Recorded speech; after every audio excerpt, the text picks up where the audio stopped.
بوسوں نے یہ بھی کہا کہ اس حالت میں وقت ساکت ہو گیا تھا اور وہ یہ محسوس کر رہے تھے کہ وہ وقت کی قید سے آزاد ہو چکے ہیں۔ اسی حالت میں کئی افراد نے اپنے مرے ہوئے رشتہ داروں کو بھی دیکھا اور کچھ نے یہ بھی بتایا کہ انہوں نے بہت سی بھٹکتی ہوئی روحوں کو بھی دیکھا جو ایک ساتھ بھٹک رہی تھی۔ بعض اوقات ایسا معلوم ہوا کہ وہ کچھ کہنا چاہتی تھی مگر کہہ نہیں سکتی تھی۔ ڈاکٹر مودی نے جتنے لوگوں کا انٹرویو کیا ان کی اکثریت نے اپنے تجربے کے دوران نورانی وجود یعنی بینگ آف لائٹ کا بھی ذکر کیا، جس کا کوئی جسم نہیں تھا مگر وہ سراسر روشنی تھی۔ ابتدا میں وہ روشنی ہلکی معلوم ہوتی تھی لیکن رفتہ رفتہ تیز ہوتی چلی جاتی تھی۔ اس کے باوجود ان کی آنکھیں خیرہ نہیں ہوتی تھیں۔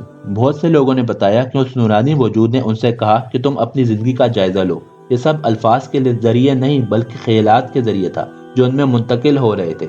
بہت سے لوگوں نے یہ بھی بتایا کہ اس نورانی وجود نے ہم سے ہماری زندگی کے بارے میں سوال کیا کہ تمہارے پاس اپنی سابقہ زندگی میں مجھے دکھانے کے لیے کیا چیز ہے۔ پھر ان لوگوں کا بیان ہے کہ اس نورانی وجود نے ہماری سابقہ زندگی کے واقعات ایک ایک کر کے ہمیں دکھانے شروع کر دیے۔ ایک خاتون نے بتایا کہ مجھے اچانک ایسا لگا کہ میں اپنے بچپن کے بالکل ابتدائی دور میں پہنچ گئی ہوں اور پھر میری آج تک کی زندگی کے ہر سال کا نظارہ ایک ساتھ میرے سامنے آ گیا، اور وہ بھی اسی ترتیب سے جس ترتیب سے یہ سارے واقعات ہوئے تھے، اور یہ سب واقعات بالکل صاف نظر آ رہے تھے۔ یہ سارے مناظر بالکل تیزی سے میرے سامنے سے گزر رہے تھے لیکن پھر بھی اتنے آہستہ ضرور تھے کہ میں بخوبی ادراک کر سکتی تھی۔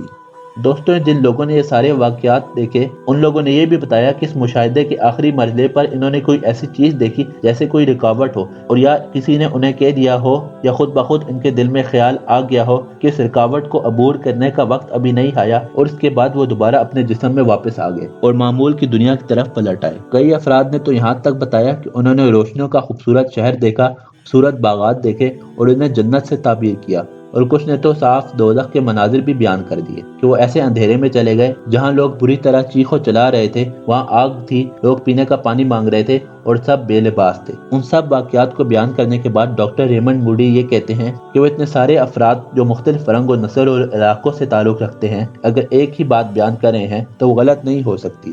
ڈاکٹر ریمنڈ موڈی نے تو یہاں تک کہہ دیا کہ ان سارے واقعات کو سن لینے کے بعد وہ اس نتیجے پر پہنچ چکے ہیں کہ موت کے بعد زندگی ضرور ہے۔ دوستو، اسلامی نقطہ نظر سے ہمیں یہ بات سمجھنی چاہیے کہ اللہ تعالیٰ موت کے وقت انسانوں کی روح قبض کر لیتا ہے، اور قرآن میں تو یہ بھی بتایا ہے کہ جو لوگ مرے نہیں ہوتے ان کی روحیں ان کی نیند کی حالت میں واپس لے لیتا ہے، اور پھر جن کی موت کا فیصلہ کر دیتا ہے ان کی روحیں روک لیتا ہے اور دوسری روحوں کو ایک مقرر وقت تک چھوڑ دیتا ہے۔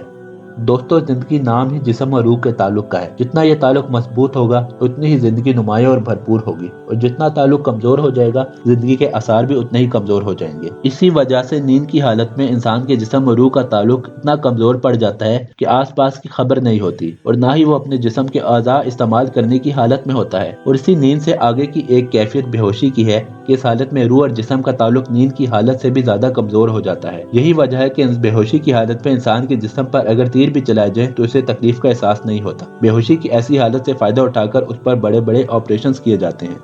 دوستو، اس بے ہوشی کی حالت سے بھی آگے کی ایک کیفیت لوگوں پر بیماری کی صورت میں طاری ہوتی ہے جسے عام طور پر سکتہ کہا جاتا ہے۔ ایسی حالت میں زندگی کی تمام علامات ختم ہو جاتی ہیں، اور صرف عام آدمی ہی نہیں ڈاکٹر حضرات کو بھی زندگی ختم ہوتی معلوم ہوتی ہے۔ مریض کے دل کی دھڑکن بند ہو جاتی ہے، سانس رک جاتی ہے، بلڈ پریشر غائب ہو جاتا ہے، جسم کی حرارت تقریباً ختم ہو جاتی ہے، لیکن پھر بھی دماغ کے کسی حصے میں زندگی کا کوئی اثر باقی نظر آتا ہے۔ یہی وہ حالت ہے جس میں ڈاکٹر صاحبان آخری چارے کے طور پر مصنوعی ریسپائریشن یا دل کی دھڑکن کو بحال کرنے کے لیے مصنوعی طریقے آزماتے ہیں۔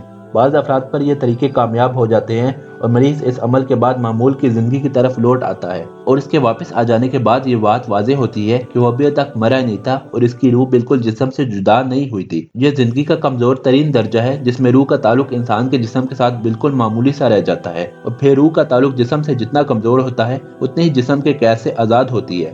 نیند کی حالت میں یہ آزادی کم ہے، بے ہوشی کی حالت میں اس سے زیادہ، اور سکتے کی حالت میں اس سے بھی زیادہ آزادی ہوتی ہے۔ لہذا سکتے کی یہ حالت جس میں روح کا تعلق جسم کے ساتھ بہت معمولی سا رہ جاتا ہے اور روح جسم کی قید سے کافی حد تک آزاد ہو چکی ہوتی ہے، اس حالت میں اگر کسی انسان کا ادراک روح کے ساتھ سفر میں شریک ہو جائے اور اسے اس دنیاوی زندگی کے اس پار دوسری دنیا کی کوئی جھلک نظر آ جائے تو یہ ناممکن نہیں، اور تاریخ میں ایسی مثالیں ملتی ہیں جہاں اس قسم کے لوگوں نے دوسری دنیا کے کچھ مناظر کو دیکھا۔